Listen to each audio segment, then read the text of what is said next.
Hey, what is up, mortals? It is Robo Celestial here with a new video for you. Welcome to the part 12 of What If Deku Was a Saiyan Season 2. I just wanted to greet you guys by just saying, sit back and relax, you're in for a treat. So, we begin. It was coming to the end of another school day. All of the students were getting excited for the upcoming school event. The school festival was one of the spectacles of the year, and it was rearing its giant head around the corner. There were plenty of discussions on what the students of Class 1A would do for their part of the festivity. They heard that Class 1B were planning some type of play that used the premises from multiple different stories and yet called it original. Ideas were flying left and right as Aizawa retreated into his yellow cocoon, while Ida was trying to organize the ideas. Tsuyu was trapping Minta in a duffel bag hanging upside down from the ceiling for trying to come up with a perverted idea. Kaminari joined in his antics with the idea of a maid cafe. The girls strongly objected. Midoriya suggested a hero quiz. Hagakure tried to get a fun house. Coming up with what to do was seeming like a success, however. No one could decide on just one of the ideas. Ada and Yaoyorozu did their best to control the class, but it seemed futile. The bell rang, which indicated the end of class. The door slid open and everyone's attention focused towards the tired teacher making his exit. Decide what you'll do by tomorrow morning. But if you don't, he half turned his head. His death glare sent chills down the students' spines. I'll make it a public lecture, he threatened. The class were now imagining what it would look like and agreed to come up with something so that Aizawa's dream of humiliating the class wouldn't become a reality. Hours later, and after much discussion, Todoroki brought up a video of a concert he saw online. He didn't specifically know the band or what was a concert, but he showed it to the class and everyone got behind the idea. As positions for the band were being filled, one question remained: who would be the lead singer? Of course, many tried and failed until Uraraka asked Jiru why she isn't the one trying to be the lead singer. Jiru tried to deflect, but Hagakure persisted with Uraraka. Yaoyorozu created a makeshift microphone and stand. Jiru couldn't not sing since everyone was waiting.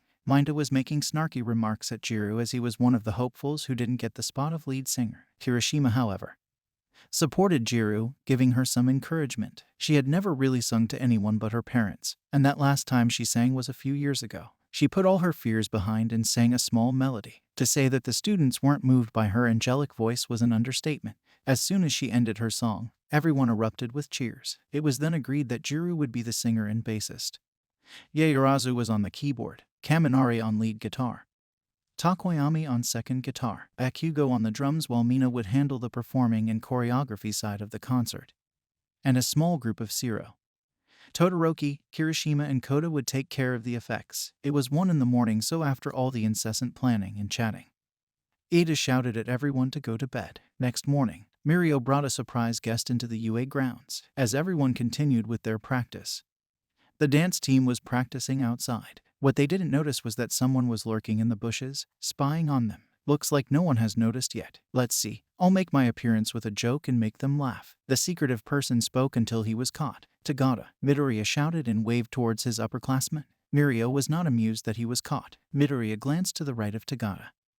Wearing red overalls, a white blouse shirt with a small brown bag was eerie. Suddenly, Mirio decided to prod his butt through the bush as Midoriya, Uraraka, and Asui yelled out to Eri. Here's a peach, Mirio joked, slightly muffled due to him still being in the bush. The girls ran over to Eri, Midoriya slightly behind. Uraraka and Asui were melting due to how adorable they thought Eri looked. Anjiro was in a confused state as he thought that Eri was Mirio's daughter. Midoriya froze slightly, thinking back to the last time someone tried to link two people to each other as a family member, completely unnoticed to the students.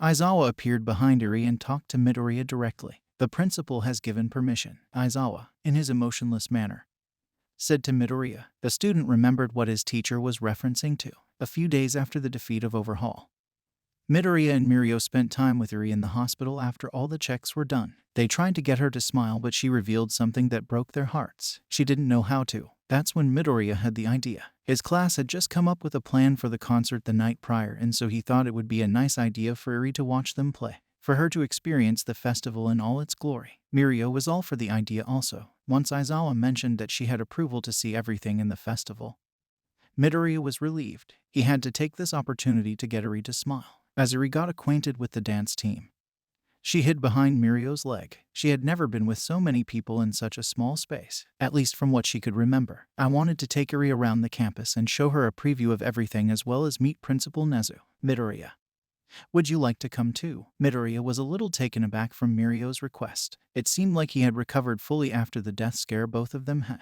He held his smile, waiting for an answer. Midoriya glanced back at Mina and she lifted her arm, throwing up a thumbs up in her trademark smile. Yes, Midoriya responded. Just then, the doors to the main dorm building opened. Kirishima burst through them shouting out to the dance team until he saw the white-haired girl. Oh, it's Eri, Kirishima half yelled as he sprinted towards the group. You most probably don't remember me, but I was part of the rescue group. It's so nice to see you here. Why don't we all have a break? Yeah, Momo, prepare the tea, Ashido boisterously said. The two heroes in training and their special guest walked all the way around the campus. And one thing for sure was that it was pretty hectic. A lot of people were moving from place to place very quickly. Eri just observed as she tightly held onto Mirio's blazer. She was in awe of all the work that was going on. The trio bumped into multiple different groups. The third-year business students, Class 1B, which was somewhat unpleasant due to Monoma's arrogant antics. Fortunately, or unfortunately for Monoma, a waste from Class 1B hit him in the head with a full home run swing of a wooden pole. After the small altercation, they set off to go to the equipment room where Nejire Hato was doing her preparations for the beauty pageant. Eri is astounded with how Nejire looked. It reminded her of an angel. Amajiki kneeled over with stomach pain due to the thought of performing or presenting himself in front of a large group like Nejire was going to. Next was the support course. As Midoriya walked in, he was greeted by the pink-haired inventor Mei Hatsume. They talked for a little bit while she revealed her new baby until it started to shake aggressively and explode. Midoriya, Mirio and Eri then rushed out to the hallway and towards the cafeteria. They sat and ate some food while they asked how she felt about the festival. I don't really know. Both Midoriya and Mirio let out a sigh. But there are a lot of different people working hard, so I wonder how it'll turn out. Both UA students looked at each other again and smiled with joy. That's what people call getting excited. Nezu interrupted them. He was sitting next to Midnight as they were finishing their lunch. Nezu continued to talk about the efforts of each class and year group to push forward and keep everyone happy. Midnight, however, interjected his speech. She explained that the police had gotten involved this time around and had beefed up the security. And because the security is a lot higher, if the alarm goes off, even if it is a false alarm, the police will have no other option but to shut the entire thing down. Midnight warned, however, we released Hound Dog on the ground so any type of suspicious behavior will be caught instantly. Plus, Class 1A's performance is causing quite a stir in the teacher's lounge. Make sure you live your youths to their max. Eri asked Midoriya what he was going to do for the festival. He explained what a concert was and started to increase Eri's excitement for what Class 1A had to offer. It was just unfortunate that when Eri had to leave with Aizawa again and Midoriya returned to his classroom did he get the awful news. He learned that he wasn't on the dance team anymore, at least for half of the performance. He would have to carry Aoyama around and make him a living, breathing, moving disco ball for the rest of the performance. To say he was a little down was an understatement, but he quickly put it behind him and decided to do whatever it took. As long as Eri smiled at the end of the day, he was fine with doing any job. After a week of practicing, preparing and reshuffling, the class felt pretty confident with their rehearsal. It was the night before the big show and everyone was slightly on edge. Bakugo was still angry. This time he was mad at Kaminari for rushing the tempo while the electricity quirk user defended himself by saying that Bakugo had added too many drum fills. Midoriya was on his phone going through videos and news clippings until he accidentally tapped on a video from his phone. A suave and sophisticated voice filtered out with a strange and quirky background song. He was talking about a certain brand of tea, one of his trademark traditions before he makes a video or commits a crime.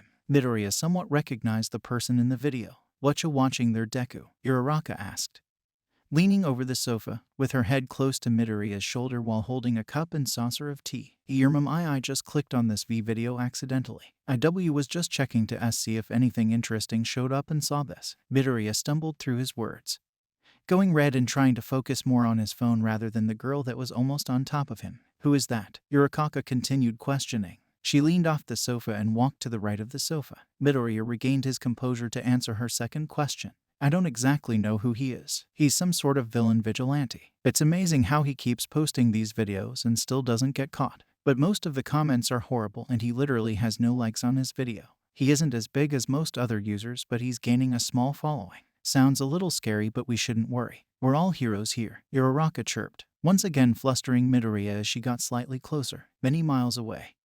In a small dark apartment, only illuminated but a blue light, a white-haired man looked over his laptop, figuring out his next plan of action, his next big video idea. A warning for all heroes to prepare as a great wave is coming and no one would see it coming. Morning struck and the students were making their final preparations. Everything was going smoothly. The band had tuned their instruments. The effects team were trying to get used to the timing with the band, and the dance team was ironing out the last details of the choreography. That was when Aoyama got Midoriya's attention. "Midoriya, I believe that the rope is frayed. It's proof of our friendship. Say none." Aoyama displayed the roll and it was at breaking point. "Yeah, wait, no. It's really dangerous. Maybe I'll ask Yaoyorozu to help." Midoriya walked over to the vice president, but she however hasn't digested her breakfast long enough to be able to create enough rope for the performance. Midoriya looked at the time and noticed time. It was 8:15 in the morning. "Hey, don't most stores open at like 9? And our performance is at 10. How are you gonna get the rope and get back on time?" Kaminari queried. "There's a convenience store not too far away from here. It's around 15 minutes from here, so I should be able to go there and back with a few minutes to spare before our final rehearsal," Midoriya replied back. With that said, Midoriya then paced through the hallways until he was out of Ida's vision and then ran towards the store. He wanted to make it there and back with more than time. This was his shot to make finally Eri smile, and he wasn't going to throw this opportunity away. He rushed into the store and went from aisle to aisle, trying to find some rope. He couldn't find any but noticed some ingredients that kept playing through his mind. He was talking with Eri and Mirio about the festival when she was still in the hospital. He explained all the different sweets and food while she looked dumbfounded. She then asked what a candied apple was. It slightly broke Midoriya's heart that she has never even heard of such a staple sweet since she had never taken part in anything like the festival before. Midoriya then found some sugar in some apples and bought them. He then ran to the next convenience store and found the rope that he needed. He left the store at around 8:25. It should give him plenty of time, but he still ran to get back to school. As he turned the corner just outside the store, he saw an old brown house next to it. Nonetheless, he kept running until he almost bumped into a tall, white-haired man. He was wearing a beige trench coat, sunglasses, a bowler hat with a mask and walking stick. Next to him was a short lady with a violet poncho, white summer hat and sunglasses too. "Oh, sorry." Midoriya immediately apologized. "Please be careful. You were about to ruin the aftertaste of the Golden Tips Imperial." The stranger spoke, although his voice was calm and collected. Inside his head, the man was freaking out. His cover was almost blown. The couple then started to walk away from Midoriya until he remembered that Yaoyorozu had made some tea of the same variety as the one that the stranger mentioned, as well as an offhand comment about the house maybe being a cafe or something. What ensued was a small altercation between the two. Each one tried to read between the lines and try to figure out each other's identities. Midoriya was certain that the white-haired man's voice sounded very familiar, while the gentleman started to notice that if he knew a friend that had made the tea, that he was from an elite school, and the only elite school around was UA. Midoriya thought back to the video. He was now certain. He remembered a line that stuck out from the video. He based the type of tea he drank to how big the job was, and he also remembered how the tea that Uraraka was drinking the night before was a rare tea that was hard to get. It was called Golden Tips Imperial. "Now if you'll excuse us." The stranger started to turn away and took a few steps before. "Please wait." Midoriya pressed. He clenched his fist around his two plastic bag handles. "Is this like a ritual for you?" The stranger had turned around slowly, and as Midoriya finished his question, he lifted his hand and started to remove his face mask. Midoriya lowered himself slightly and placed his bags on the floor. Midnight's words had flashed through Midoriya's head in a split second. He knew that this man was going to attack UA. He knew that would end the festival. He knew he had to stop him. "Ritual? What are you talking about?" questioned the trenchcoat man. He was now facing Midoriya. His mask and glasses were now off, revealing him as gentle criminal, the man Midoriya saw the night prior. Midoriya started. "La Brava. Start filming," ordered gentle criminal. Stop it already." Midoriya exasperated. "Please stop. Don't you dare make a move on my school." The time was 8:33 a.m. Thank you all for sticking around, and I hope that you enjoyed. Before you leave, we would just like to let you know that We the Celestials has many other channels for your entertainment and viewing purposes. All the information you'll need is right below here in the description, so feel free to check out all the other incredible projects our team creates. Secondly, on behalf of We the Celestials, I'd like to thank everyone involved in the production of today's awesome content. Their details will be in the description below. That's all for today's video. So goodbye and have a divine day.